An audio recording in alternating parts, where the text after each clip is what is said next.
absolutely delighted to be here with everyone again. This is a continuation in a series that my wonderful colleagues, Paul Lin and Bryce Whitwam, developed in Shanghai, from Shanghai. And the idea was always to, sort of examine and then share some of the most important lessons that they encountered and engaged with in China and Asia more broadly, perhaps, that spoke to the various forces at work in the transformation of marketing and PR. And so by way of introduction, I'm Michael Diamond. I'm the academic director of the Department of Integrated Marketing and Communications at the School of Professional Studies here at NYU, working in our division of programs in business. And we run a number of programs and I've had the great fortune of the last few semesters to also extend some of our programming to Shanghai, to our New York Shanghai campus, where we've been teaching somewhere between 100 and 250 graduate students in marketing and PR and some other disciplines we support. And Paul and Bryce have been absolutely central to those efforts. I do want to send my very best of health and best wishes to all of our colleagues in Shanghai, our students in Shanghai, and certainly anyone who's dialed in. I recognize you're living through some quite challenging times right now, and I wish you all a speedy re-entry from that, back to work if that's something you so desire, but at least some stability at home, etc. So that's our best wishes to you all on that. We're absolutely delighted today to welcome Jason Yu, who is the managing director at Kantar Worldpanel. Many of you know Kantar has a very distinguished history as a source of real insight and intelligence, not just for marketers and PR folks, but very broadly around technology and culture and society. It's always been in my career a go-to brand to start seeking some sense of order and explanation and translation about the developments in the world. And so we're absolutely delighted that Jason has agreed to join us and give his perspective on what he sees happening around digital commerce, technology, future trends, etc., with a lens of what's happening in China. The way we'll run this is Jason's actually going to make a presentation for the first 15 or 20 minutes or so, and then Bryce and Paul will moderate some questions. But if at any point you have questions in the audience and want to ask a question, please pop them in the Q&A at the bottom. So all of you on your Zoom screens, you're probably familiar now. There are two overlapping speech bubbles. You can type in a question, and I will curate those as we go. Probably will handle questions from the audience, once we've got through the main presentation and Bryce and Paul's questions, but I'll manage those, and so I will be paying attention to them. So anyway, without further ado, it gives me a real distinguished and distinct pleasure to welcome Jason and invite him to join our community of students and faculty and practitioners. So. Okay, thank you, Michael, and thank you for having me with this session. Okay, as Michael introduced, my name is Jason Yu, and I'm heading up one of the divisions in Kantar here in Greater China. In Worldpanel, we measure how consumers buy or how consumers shop every day. From your carbonated soft drinks to your cosmetics, from your fresh produce to your coffee and bakeries in the away of home, from home environment. So what we do is really to understand people's shopping behavior. And we know that sometimes people do not necessarily say what they want to do, but their behavior cannot really cheat us. So by observing millions of consumers' shopping trips every day throughout the country, we are able to understand how the market has evolved, how brands should respond to the consumer needs, and how the future will look like. Okay, so this is what we do. And we work with almost all the big brands in China, whether they are multinational brands or local brands. Okay, so today, as requested by NYU, I'm going to actually spend the first 15 minutes or so talking about digital commerce Let me just, today I'm going to talk about the digital commerce. So everybody have a different interpretation of digital. So in Worldpanel, primarily we are talking about how people use digital means to shop on day-to-day environment, okay? And of course, like any other topics, when we start off a topic, we want to know where are we now, and more importantly, where we're heading. So it's quite interesting. It's going to give an anecdotal history of the digital commerce, or generally speaking, how shopping developed in China. Before 2009, like probably most of the countries in the world, China market is more dominated by brick and mortar stores. Okay, so at that time, you know, when we are talking to the clients, the likes of Carrefour and Walmart, they are the king of the world. So they pretty much dominates the trade balance and the trade talk and dictates how brands should do. Okay, and then starting from 2009, which is quite interesting because back in 2009, that is actually the first year Alibaba started their Double 11 shopping festival, shopping extravagancy, which now almost like overwhelmed the world. Okay, so starting from 2009, 2016, we are seeing a number of marketplace players developing, and they are becoming bigger and bigger. And obviously, most notably, Alibaba's Tmall and JD.com.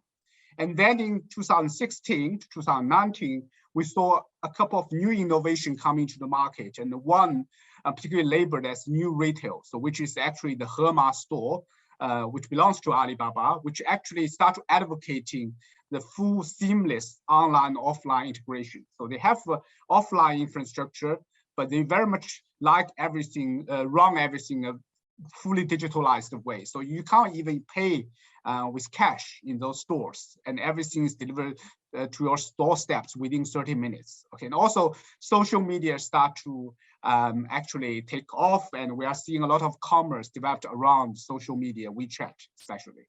Okay, and then particularly over the last 3 or 4 years, we are seeing the surge of what we call content or trust-based commerce, which is fundamentally different from the previously search-based commerce. So we're talking about people get on those apps, get on those social media sites, they love the content, they have a very strong engagement with influencers on those apps, and actually they buy and they believe the recommendation of those influencers. So that trust and content-based commerce is now flourishing. Okay, and also for brands or many of our customers, clients, they have to actually deal with so many different platforms. They cannot really put all the eggs in one basket. They have to work with so many different programs. So in terms of the whole retail strategy, it's really becoming much more complicated than 10 years ago. Okay.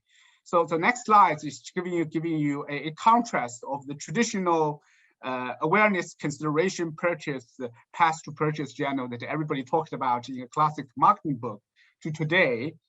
In China, what is really happening is about everything intertwined with each other. Okay, so when you are going to a popular social media app like Red, you don't really have an objective shopping. You go there and you try to actually check out the latest posts of your favorable influencer, and you start to know a product that he or she recommend, and then you develop interest almost in 1 minute, and then you actually click a button. It will take you to JD.com or Alibaba, and everything is really built around trust. But think about that. It's really about the social interactions you have with your fellow colleagues or the influencers, the entertainment, the fun you get out of all these, and of course the digital payment means that in China, which is so popular and available to almost 90% of the population, that made all this possible. But I think at the center of this logic of this new commerce, it's really about trust. And because people have a trust with the relationship with the app and also with the influencer, that help to develop all these very different or new commerce model. Okay, so just giving everyone a little bit of background about FMCG shopping that we are developing. We have to say that China is probably the most advanced market for digital shopping. When it comes down to grocery, we're not really talking about CDs, books, or clothing. We're talking about just everyday grocery shopping. Then 94% of the consumers in China actually use a digital means to buy their grocery product. Okay, so over the past year, they bought on average from the digital platform 26 times. And every time they're spending about $14, $15. Okay. Again, this number is obviously very phenomenal. But when we look across the different parts of China and also different city tiers, it differs, of course, but it doesn't differ that much. Even in tier 5 cities, we are seeing today almost 70 or 80% of the consumers actually shop in the e-commerce platform, although not as frequently as big cities like Beijing, Shanghai. So, which means that actually the overall the retail infrastructure in China is really favoring digital shopping. Okay, so today the big e-commerce market platforms, like what I first talked about, the Alibaba, JD.com, they still have a dominant power in the markets. So they collectively accounted for 2/3 of the China e-commerce landscape sales value, okay? And followed by what we call O2O, so which basically is the format of you ordering from your app or website and everything delivered to your store from the offline store. So O2O now accounted for almost 20% of your total retail sales. And then, WeChat-based commerce around 11%. And of course, this WeChat-based commerce is especially popular for product categories like luxury items or skincare, cosmetics, etc., where the DTC, like business model is very, very predominant. And then the other emerging format, which is still very small, but it's developing rapidly, like 3 or 4 times a year, was the short video-based commerce. So in the US side, we're talking about TikTok in China. The Chinese name is Douyin, and also their nearest competitor, Kuaishou. And now in the commerce market, in fast-moving consumer goods, they account for 4%. And of course, they are much bigger in some of the other categories, and they are catching up really rapidly. Okay. So our estimation is that given the fast growth of the digital commerce over the last 2 years, in 2020, it was 24%. In 2021, it's almost 26%. And obviously, that number changed, 2 or 3 percentage points each year, based on both the drive of the supply and demand side. And we do estimate that by 2025, okay, digital commerce could account for easily, 23 to 25% of total FMCG, which is obviously really, really phenomenal. Okay, and the market landscape is also changing very fast. So back 10 years ago, the big players, the big giant like Alibaba and JD.com, they dominated the marketplace. Okay, so they are the players that almost monopolize the market.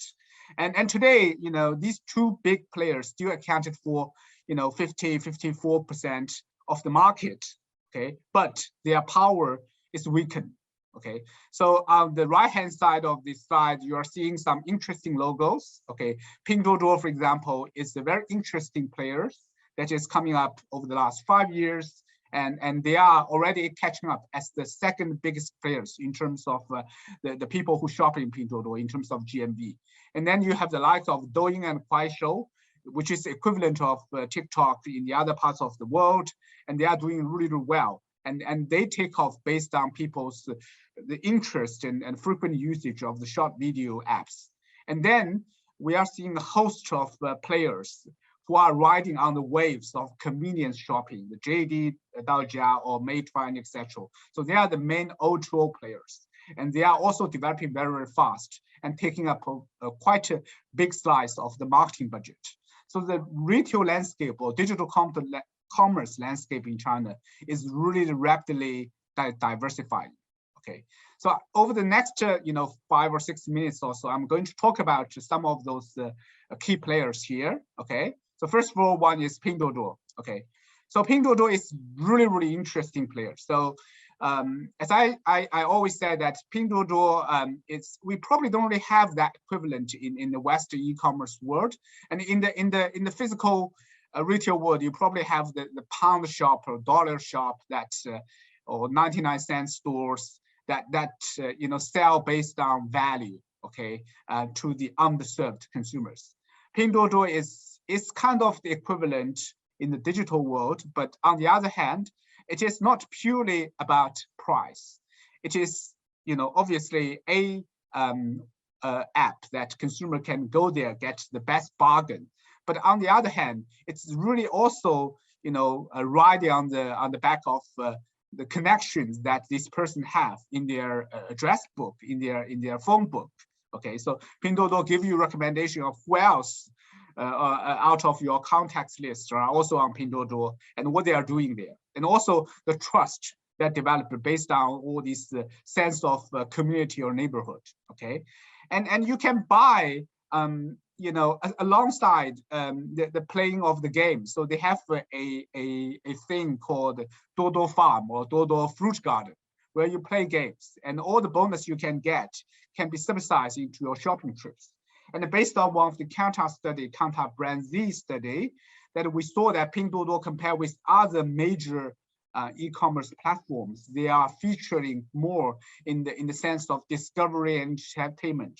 So people are going there, and they are going there for fun. They are going there like mouse going into a cheese factory, and they find a lot of things that were really, really interesting to them. So that is a very, very different retail experience that previously wasn't really offered by Alibaba or JD.com. Okay, and then we're talking about here the short video sites like Douyin and Kuaishou. Okay, so obviously for short video, people are spending incredibly amount of time on short video, just swiping your phones and get all the different funny gigs that you can see from every day. But I think only starting from the last 2 or 3 years, the big companies start to think about short video as a way to engage people in shopping. Okay, but already last year, when we look at the first 20 weeks of last year, 11% of the Chinese household bought some fast-moving consumer goods from Douyin and Kuaishou, etc. Okay, and also we are seeing that particularly for category like cosmetics, okay, they accounted for disproportionately larger share of all the FMCGs, for 63%. So almost twice as they have in their share in other normal e-commerce websites. Okay, so a lot of the girls, they go to Douyin, they go to Kuaishou, and they saw their most favorable influencers, and they buy on their recommendation. And today, when we look at the key players share within short video sites, they are still relatively small. So in the total e-commerce place, we did a study analysis looking at top 15 players. Their share in the regular e-commerce space, we're talking about almost 40%. But in the short video site, their share was only 11%, which indicates that mostly it was relatively the smaller brands that they smelled opportunity. They went on there and capitalized on those opportunities. The bigger brands are yet to get there. So it's really, really important for the big brands to explore short video platforms as the wide space for their growth. Okay, and of course, in short video, you don't really just buy things. Okay, most of the people are going there, entertain themselves or educate themselves. Okay, so at the moment, obviously, live streaming is a very important or popular form of entertainment on those short video websites. But we are seeing that almost 40% of the people watching live stream do not really watch FMCG content. Okay, so which of course again indicates a huge opportunity that those people are actually today exploring a lot of the context around eating, parenting, or entertainment like dancing, for instance, or singing, etc. Okay, so if brand can build their content strategy around those topics or around those content, that will give them a lot more opportunities. Okay, so in a word, that people go to shop videos, those shop video websites or apps, they do not really just go there for shopping. They go there to actual entertainment, to have some fun. So there's a huge amount of off-site time that you can explore to actually, transform those off-site times into a time that actually you can engage with your future customers. So potentially they can actually make a purchase out of the, 10 or 20 minutes they spend on the site. Okay, and then talk about O2O. So as I said earlier, O2O is really popular and it's really developing very fast, especially after the COVID hit China in 2020, and O2O is really skyrocketing. But O2O often is mistaken as a strategy that you just replicate what you do with offline store, because literally people thinking about, okay, so this is about shifting your product on the brick and mortar store shelf to your to the consumer's home, okay, which is very different. So today, when we are looking at some of the key purchase metrics of O2O versus the pure offline stores versus e-commerce. So you can see that, yes, from some of the basket matrix, O2O is very close to offline store shopping in terms of the packs people are buying every shopping trips, the category people are buying every shopping trips, and the amount they are spending. But actually, the content of the shopping basket is very different. We know that for e-commerce, skincare, cosmetics, or the more expensive items actually feature in your basket first. But in the O2O environment or in the O2O shopping trips, we are seeing that a lot more pleasure items or the items require some replenishing are really featuring more. So here we listed about 8 different categories that are top categories that shoppers prefer to use O2O for shopping over the brick and mortar stores for different various reasons. And it's very interesting to see ice cream, because we always think that ice cream is a traditional impulse category, that you only see the ice cream and you actually develop a craving for ice cream, then you buy. So it will have to be developed in the brick and mortar store. But over the last 2 years, the cold chain technology in China or infrastructure in China have developed so much that actually you can get stores deliver ice cream to your door within 10-15 minutes, or getting a cold chain storage house to deliver ice cream to your door in 30 minutes. So everything can be done in a relatively efficient and a convenient manner. So that's why ice cream is the players are also exploiting O2O as a means for shopping. And we did a very interesting analysis to look at incrementality. So as I said earlier, it's not really about looking at the sales uplift, but also how much this new shopping format or this new shopping means can bring to brands in terms of incremental business. So here on this slide, you can see the different categories on this chart. On the left-hand side, you can see the category penetration or the category incrementality, and on the horizontal side, you can see the penetration of different categories.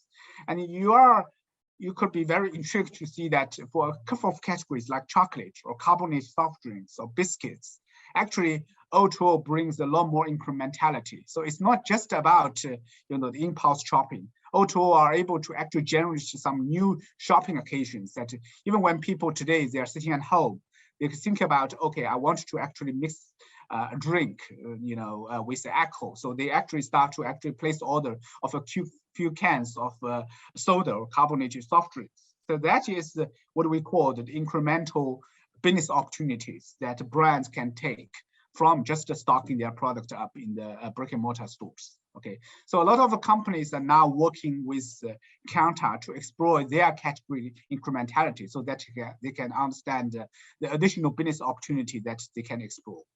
Okay, so I think I have talked quite enough for the last 15 minutes or so, and I will just try to leave everyone with 3 food for thoughts.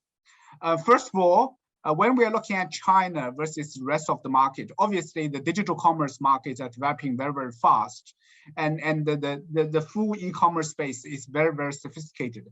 But still there are huge opportunities and a huge room for brands, for companies to explore in terms of those new potentials offered by those new retail formats or offered by those unsatisfied demands. So every year there are some new innovation in the digital space that's coming up, not just cannibalizing some existing players, but also more importantly, creating some new opportunity for brands. And the second point I want to make is it's really important for brands for companies developing a thorough understanding on their category and omni-channel shopping behaviors, so that they are able to actually drive the incremental business. Because in the company, there's always different departments, the people responsible for brick and mortar store, the people responsible for new retail format, and people responsible for e-commerce. It's very important for company to think holistically about how they can actually develop a coherent strategy that covers different formats. And it's that leads to my third point in terms of how you develop a strategy, not only covering the different format, but also try to build a win-win situation or a holistic gains for your company. So looking to the three major type of new formats we talked about earlier in the last 10 minutes or so, the Pinduoduo. So it's really about how you can actually build trust on this. So it's not just your pound store, dollar store that it's people just go there to hunt for a bargain. People are going there for social, for gaming, for entertainment, for fun. So it's really important to actually try to think about how your brand can associate with certain gaming activities, so that people are actually buy your brand out of fun. For short video, it's really important to think about how to upgrade your consumers, because there are a lot more opportunities categories consumers start to buy from Douyin and Kuaishou. And also there's huge amount of offsite time. So people are not going there just to watching another people selling to them. They are watching there to entertain or to learn something even today. So it's really important to explore those time, those content, so that brands can actually build their brand image, build their brand equity, but more importantly, convert that into sales. And lastly, O2O. And I think O2O is always a ferocious debate between whether O2O is cannibalizing your key account sales, your sales through Carrefour, Walmart, Tesco, etc., etc. But it's really important to, again, have a coherent strategies, the holistic strategy to balance the development of those O2O format or the e-commerce marketplace strategy, and also O2O strategy, and focusing on how your brands or your category can actually achieve incremental sales values out of this new format, not just on top of providing convenience and experience to your customer. Okay, so that brings me to the end of my sharing for the first 15 minutes or so. Okay, I'm sure you may have some questions, and I'm probably going to give the mic back, give the speak Bryce back to Michael. Okay, for any questions or discussion. Yeah, I'm going to hand things off to Paul. I think it's going to lead to some questions, and some great questions coming in on Q&A. So keep them coming, and we will try and weave them in as we go. Yeah, no, that's Jason, thank you very much. That was really, really good. It's always insightful to see what all the latest data and especially around categories and behavior, right? There's a lot of people on the Zoom today that are calling in from Shanghai, calling in from China. We're stuck in a big lockdown right now, and it feels like it's going to be extended. Right? What do you sort of see? How do you see some of this data changing over time? I think that's what a lot of people are trying to understand is the impact. Is it going to be similar to what happened in 2020? Right? Are we going to see an uplift of growth of spending, or are there sort of other factors in play here? Like, can you sort of give I'm sure clients are asking you, what is sort of the end of the year look like? Can you give some insights on that? Yeah. So we have had a very intense discussion with many of our clients over the last few weeks about the prospects of consumption development in China in this year. And I think obviously we don't really know when this was going to end. Whether end of this month or beginning of next month or much longer. And obviously everything is very, very different from 2020, where there was restriction, but not as strict as what everybody in Shanghai is experiencing now. And it's not just Shanghai. We heard that yesterday, Guangzhou, a district, Baiyun district in Guangzhou, is also going into a similar lockdown. like what Shanghai experienced the last month. So it's going to actually affect a lot of different parts of the country. And when we're looking at, we did an analysis about 2 weeks ago, looking at all the provinces that were affected by Omicron virus in China since the beginning of March. And it's scary because, you know, in 2020, we're starting talking about Wuhan, Hubei, a few provinces that is less prominent in terms of economic contribution. But this wave, we are talking about Jiangsu, we are talking about Zhejiang, we are talking about Guangdong, and we are talking about Shanghai, of course. And Guangdong, you know, probably many people don't live in China, they don't know. They have the GDP equivalent to Australia. So if it is a country, it's the 13th largest economy in the world. And you can't really afford for this factory of the world to go into a lockdown. You know, literally this is going to impact not just China, but also I would say probably the rest of the world in a very, a substantial degree, okay? So today we are seeing that, you know, obviously there's still a lot of uncertainties. We're seeing that shopping trips are at 20% of the pre-lockdown level, okay? And almost all the away from home market is going into a standstill. When Xi'an went into lockdown in December, just before Christmas, for 1 month, we saw FMCG sales went down by 45% in 1 month. So of course, people are still buying food, but they start to stop buying any other non-essential items, the drinks, the chocolates, and of course, your shampoo and lipsticks, everything, right? You don't really need them. So just for the Zoom call. So I think, you know, a lot of our brands are going to have to suffer. So it really depends on how long, how short the lockdown period is, and we are still yet to, you know, getting into a full assessment of the impact. But the initial lessons from cities like Xi'an, etc., is not really favorable. And the early sign in Shanghai, based on the data that we had to beginning of April, is also showing a very severe kind of impact to everybody's shopping mode. Great. Okay, I think we're going to have a question. Bryce, there was a good question in the panel, in the participants, and it might actually help, Jason, if you flip back a couple of slides to the very clever chart about category penetration. Yeah. Jason, hi. The question is regarding, and this is from the Q&A panel, and I recommend that if you have a question to please submit it into the panel. This is regarding the overall size of some of the categories that you're mentioning. How big is the actual O2O relative to the entire sales of categories such as chocolate and other other products? How big are we talking about? Is it 5%, 20%? What's the overall size? Yeah. So obviously, you know, I think it varies by category. At total FMCG level, so when we are talking about all the grocery items, last year, O2O account for 7% of total FMCG sales, which is still probably relatively small. But for certain category like dairy, like CSD, actually it accounts for much bigger, you know, percentage of sales. So for example, for biscuits, for some of the brands, O2O account for 15% or 20% of their sales already. And it is very, very interesting that we made analysis a while back looking at the development of a category of brands in e-commerce versus O2O. And often, I think the interesting fact that if your category is not that developed in the general e-commerce marketplace like Tmall and JD, actually your sales is very well represented in O2O, like soft drink. We all know that soft drink is impulse, it's very heavy, it's bulky.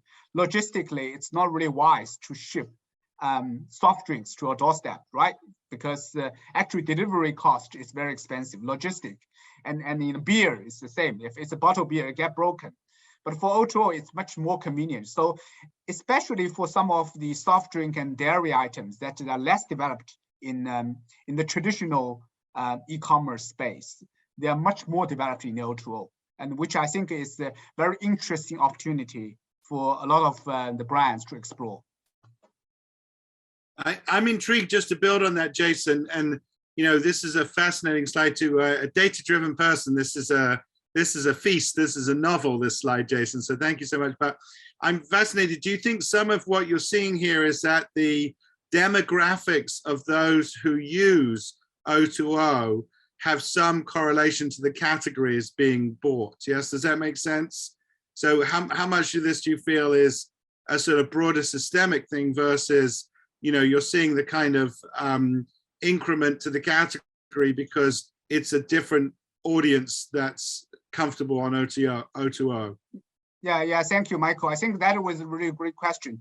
And today, I probably have to give everybody a big background that when we are talking about O2O, there's also, 4 or 5 different formats within O2O, okay? So there's the traditional kind of platform-driven O2O. There's a traditional, delivery company-driven O2O, like Meituan, etc. But also, there are the new format that developed, from 3 or 4 years ago. Now, everybody in Shanghai's livelihood is based on that, which is called community group buy, which started off, 4 or 5 years ago. Now, everybody in Shanghai are feed based on community group buy. This is also a type of O2O, because they actually offers a like the second day delivery when you place some orders from your nearest stores. So back to our question, and obviously the younger consumers, the more affluent middle-class consumers using the more prominent format, like platforms to order their O2O. So either they order directly from the retailer's app, or they order it from a platform. But a lot of the underserved groups, the relatively older population, they use community group buy also to get their product delivered or collected from the stores. Okay, and that is a very interesting development. And in China, we saw that 25% of the consumers or families are using community group buy on a monthly basis, on a quarterly basis, even before the current wave outbreak. Okay, so that is a very interesting development. So back to our question, I think there are different O2O format catering to the different type of demographics, and then suits the different shopping behaviors. That's part of what we call China innovation, that try to develop everything for everybody, so that, all the different type of groups, they have something for themselves. I'll ask you, Jason, if you would stop sharing, and then just because then that will put all of our images probably more central. If you stop sharing the presentation, yeah, it's a phenomenal presentation. And I think if we have your permission, we'll be able to share it with participants afterwards. So yeah. Okay. Okay. I'm going to pivot over to Paul, who I think has a few more questions coming out of the participants. So yeah, one person is asking about trust, right? And I really like your slide around the reframing of the funnel, right? Where trust is sort of at the center of that. And you look at some of the players coming around short video, right? Live streaming. Are they still, is it really still based on trust, right? Because that's a beautiful diagram that you have there. But then if you sort of look at the nuances of some of the platforms, it's entertainment, right? It's not necessarily, it's more, it feels more discovery than it is around trust. Can you just talk a little bit about that? Yeah, thank you, Paul, for this question. I think obviously the sense of trust, or the definition of trust, always evolve over time. So, for the last 2 years, we saw a huge amount of trust developed around those top influencers, like Whitwam, for instance, or Li Jiaqi, which is like the king of lipstick in China, and they get billions of dollars from one live stream sessions. And people have trust in them, have the trust of all the products they recommend. But of course, that trust can be eroded when people find out actually they have some quality problem with the product that they recommended, or they have a huge tax scandal that they are not really paying tax. They are probably paying the same amount of tax like you and me, but in the end they are earning billions of dollars, each year. So obviously that trust started to erode, and we are seeing that trust is actually moving away clearly in the live streaming space, for example. From the top influencers, the top 2 influencers, or even top 3 influencers, and also the government is having a crackdown on those top 3 influencers, and towards more like the everyday trust they can get from influencers that who are probably your colleagues or someone or the mini influencers developed by brands. So one of the trends that we observe, especially in the last 6 months, is that a lot of brands try to actually launch their virtual influencer or virtual spokesperson, linking back to all the virtual world, the metaverse. They have so they have learned so many lessons from putting all their eggs with in the one basket with one top influencers or top idol that they found suddenly one day this person just falling off from the motor, right? They just because of certain scandals or certain things. So I think it's very important for those brands to think about their strategies with those influencers, and also how brands can build trust with the consumer. In the end, I think brand cannot just rely on the trust that consumer has with the influencer. Brands needs to actually build a trust with their consumers. So they need to earn all the top of mind mentions and trust and all the engagement with the consumers. So they are able to actually build a long-standing and meaningful relationship. And unfortunately, I think over the last years, a lot of the brands were derailed in a way that they are so thinking about buy all the traffic and buy all the influence. So they can suddenly build brands within, like 30 days or within 1 or 2 months, which it doesn't really work. So moving back, I think all those are means. In China, we are talking about Dao and Shu, right? The strategy versus means. And I think all the different things are means. They do need to have a long-term strategy so that they are able to build a more meaningful and long-lasting relationship, a sustainable relationship with their consumers. Jason, we have Thank you. overall, the subject of our topics are about what we can learn from China and lessons from China. So I always wonder, do you expect the West to follow China's footsteps in e-commerce? Are there certain aspects of, let's say, TikTok that will become popular? What aspects do you think will be followed in Western markets that are currently done in China? Or are they simply too culturally connected to China and they would not be adapted by Western model? Yeah. Thanks. I think that's a great question. That's a question that I've always thinking about. And obviously, what happened in China do not necessarily get easily replicated in other parts of the world. And we all heard that Alibaba learned hard lessons. So Alibaba was extremely successful in China, and they try to copy the lessons or copy whatever they do to Southeast Asia. And we know that Lazada didn't really do very well, and there are the other parts of the business in Europe or US didn't really do very well. So if you just use a formula, move from one country to the other country, it won't work. But vice versa, it's the same. Okay, so over the past 5 or 10 years, we always tell some of our biggest clients in the world, the global company, that many of them are, I would say, probably very proud or arrogant with their strategy they developed globally. And we tell them, together with the Bain company, the 4D principle. The 4D being that design for China, decide in China, deliver at a China speed, not a global speed or European speed, and also digitalize your China business much faster than what you do elsewhere in the world. And I have to say that it's really, really a balance. There's no short answer to it. I don't think that whatever works in China will just be automatically work in other parts of the country, especially in US or even in Asia, like India or Indonesia, which by itself is a large and complex market in its own right. But at the same time, I think it's very interesting to observe what the brands can take from China, like what we talk about, the Douyin, the Pinduoduo, etc. Certain business model would work probably in certain parts of the country, not necessarily all parts of the country. So it's very important to develop a sensitive and a sophisticated review of what is going on, so that they can actually develop a strategy, for the local market. Yeah, go for it, Paul. Okay, Jason, that's really good, right? There's one thing I want to sort of ask, and we're getting questions on this, right? There's a lot of regulations happening right now, right? The government is sort of putting a heavy hand on technology companies. They're moving into technology companies and then sort of starting to regulate, live stream. They're starting to regulate content. Right, they're regulating the KOLs and influencers themselves, right? What's sort of, how do you see that changing, right? Is that going to be, is that going to stop the growth of a lot of those platforms, or is it just gonna move into other areas, or just be a creative sort of way of finding solutions? How do you see sort of some of these regulations happening and impacting? Yeah.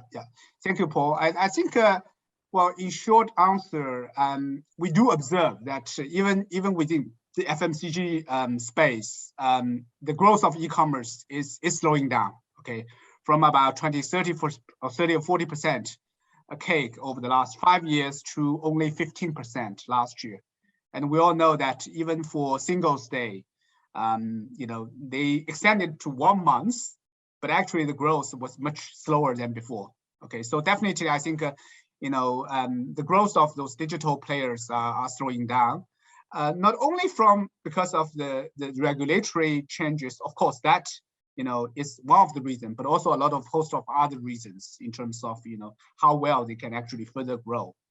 And I have to say that it's both a good thing and bad thing. Okay, a good thing in the sense that in China in the past, there's probably, we would argue that compared with the Western world, there are almost like too few regulations. The government doesn't really regulate. Okay, and something that you couldn't really imagine in the US, in Europe. Because of the interest groups, the labor unions, you wouldn't be able to like just sweeping the world with the e-commerce. I think it's also a good thing in a way that really either you are an e-commerce player or you are a brand, you can go back to think about fundamentals, because there's nothing that can make you like prosper in just 1 year, okay, or 2 years. It's really important to think about China's speed, balance your speed with your focus on the longer term, which we are talking about focusing on your brand power, focusing how you develop your brand portfolio, and not just relying on one popular hero SKU. Build your channel strategies in a very diligent manner, as well as your organization capabilities. So not just to try to buy some traffic from Tmall and suddenly, with 1 or 2 influencers, suddenly you are the king of the world. So it's really important, as I said, for brands to focus on the 4 aspects: the brand, the product, the channel, as well as organizations. So they are able to actually develop more sustainable long-term strategies. And I think there are plenty of lessons in China. Yesterday, I heard that NYSE giving an alert to Perfect Diary, which is the darling of the capital market, because Perfect Diary is a talk of town in the cosmetic market. And it went IPO last year, and now its share price is less than $1, 65 cents. Okay, 90% of the value is wiped out, but it was the darling back 3 years ago. Everybody wants to invest in Perfect Diary because it's growing 300 or 400% every year.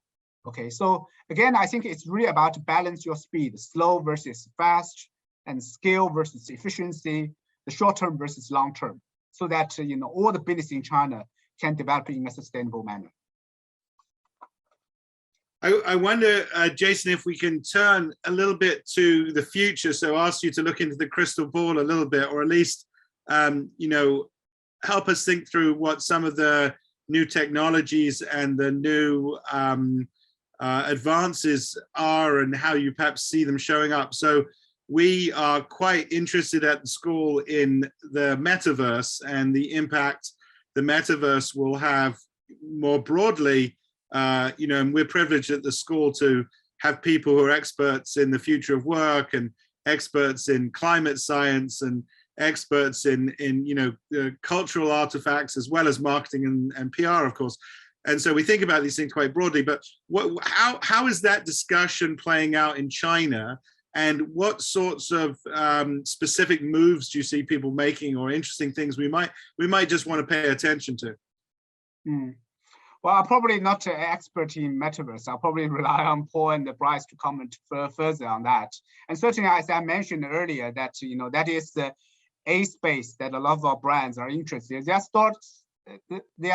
They are starting to exploring. And for example, a couple of months ago, Coke started to launch a new product together with a metaverse type of campaign. so that people scan QR words, they can actually get into that world of Coke. That's a new flavor of Coke. And like I said earlier, that people are starting to launching virtual spokesperson, okay, and that you can actually interact with spokesperson in the metaverse. But in the FMCG area that I'm more familiar with, I think everything is getting into just a head start yet. And I'm not sure whether Paul, you have any comments, or Bryce, you have any comments on this subject. I think, it's very interesting, right? Because the metaverse is one of the, Epic, I think, announced the news yesterday is that they're spending $3 billion or 30 billion, I can't remember, on building an alternative metaverse to what Facebook is trying to build, right? I think you're reading some of that in China. To be honest, I think it's still fairly new in that topic. I think the challenge is, I think with some of the companies, the challenge is how do we just get back to fundamentals, right? Especially with regulations coming down and not necessarily trying to build a future, because I think, the government might come down on that. That's sort of my understanding, and what I'm hearing from people right now is it's a little bit of a wait and see attitude. And what defines meta universe? Yeah, I mean, is it some kind of fakey virtual world thing where you're walking around with Oculus glasses on? Or is it something that's more relevant to using big data and AI to help you shop better? And that way, China is really advanced. Definitely. No, I think those are. I mean, that question about what do we even mean when we talk about the metaverse. Let's see if we can pick up a couple of other questions from our from our participants. I think there's some interest in. Perhaps a bit more discussion about the companies that you see particularly, or brands you see particularly being successful with O2O. That term was new to me, and I appreciate you introducing it to this conversation, and it seems to have picked up a lot of interest in the question. So are there a few brands that you think have had particularly successful O2O strategies that you would draw our attention to? Yeah, I think again, O2O had been developed since the last 3 or 4 years. I would say that most of the big players in FMCG, they start to realize the opportunity O2O presents, especially, of course, on the other hand, their brick and mortar business is really, really shrinking, given all the hypermarkets or supermarkets are not really doing very well in the market. I would say that particularly we saw that a couple of big confectionery and soft drink companies, they are particularly relying on O2O to, compensate for some of the losses that they experienced from a brick and mortar store. And I have to say that for O2O, particularly for the brands that usually rely on the supermarket checkout aisles, that part of the store space as a major source of a business, they need to clearly think about, because today people are no longer going to the shops. And even they go to shops, they play their phones when they're going to check out, or they use their self-checkout kiosks to do their payment.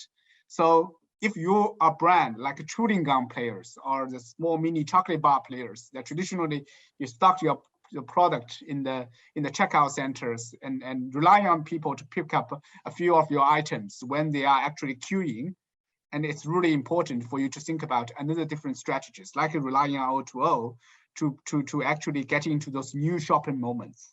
And that, I think, is crucial for those food and beverage brands. But of course, as I said, non-food is still relatively underdeveloped for O2O, and there's a lot more opportunity for them to explore. Right. I think we have sort of time perhaps for one last question, and it's a question we try to ask all of our speakers, and it's a two-part question. Is one, I guess, is as an executive working in this space, as a leader, as someone who's hiring young emerging professionals, what do you think are some of the key skills that you want to see coming out of graduate educated students? What do you hope the university would teach them? And secondly, any more general advice you can give folks about looking for a job in any of these areas, these emerging areas, or more generally in marketing, and PR in Shanghai in China. So, Bryce, you want to? That's for you. We're gonna pitch it to you, Jason. I think so. Okay. obviously, I think as a data person, you label me as a data person. I'll probably say that, we always say, everybody say that data is the new oil, right? So whether you are working in the finance or whether you are working in marketing or whether you are working logistics, everybody needs to use data and make a decision. So it's really important for, regardless of your subject, you want to know how to use those numbers. And more importantly, it's not necessarily the statistical techniques to do regression models or develop Python to do data analytics models, but more importantly, that how you see through, develop insights out of the data and how you can tell a story and make decision based on data. So that stream of skills and capability, I think, is really, really crucial if your students want to get into the business world. Jason, can I build on that? Because that's a hard skill, right? As a managing director of Kantar, as someone that works with other, with clients that are CEOs, I'm sure talent is a big topic, right? What are some of the soft skills that you think some of our students, some of the graduates are lacking or need to have as they enter into a professional environment? Yeah. In terms of soft skills, I would say that definitely communication skills, the ability to present themselves in a dynamic way, as well as just being curious is really important. Every time, I do a session with all the new graduates, like almost every quarter when we welcome some of young talent to our company. The number one thing I tell them is be curious, okay? Because there are so many things there fascinating that are developing. Your manager or your director may not know certain subject more than you do, okay? But it's equally very, very important for you to develop a high level of curiosity towards everything that is around us. So don't think yourself just as a marketeer or market research person. Think yourself as a consumer. And in your eyes, you will find fascinating facts that will intrigue you and help you to actually develop a deeper engagement with your clients. Fantastic. Well, I want to thank you, Jason, on behalf of all of us at NYU SBS and my colleagues Paul and Bryce for helping curate this evening. There were some additional questions in the Q&A. We'll try and capture those and get them off to Jason, Paul and Bryce, and ideally send out both a copy of the presentation and perhaps some additional answers. If you look out for an email from us, there will be a survey asking, how you heard about the event and also, how we did. So please check your email immediately after the webinar and give us some feedback. And then you'll also, if you keep an eye out, probably sometime early next week, we'll have a recording of the presentation and some materials to send back out to you. But it being 9 o'clock here in the US and I guess 9 in the morning in Shanghai, I want to just bring us to a close and thank everybody and wish them the best. We are very much, you all are in our thoughts, and we want to, we all look forward to a time, frankly, when we can get on a plane, come out and travel and be with you and hold some of these conversations in real time. So many, many thanks, and enjoy the rest of your day there in Shanghai. And we're all heading off, hopefully for a few Z's here in New York. So. Thank you, Jason. Really good. Okay, thank you. Thank you, everyone. Thank you. Yep. Okay, cheers.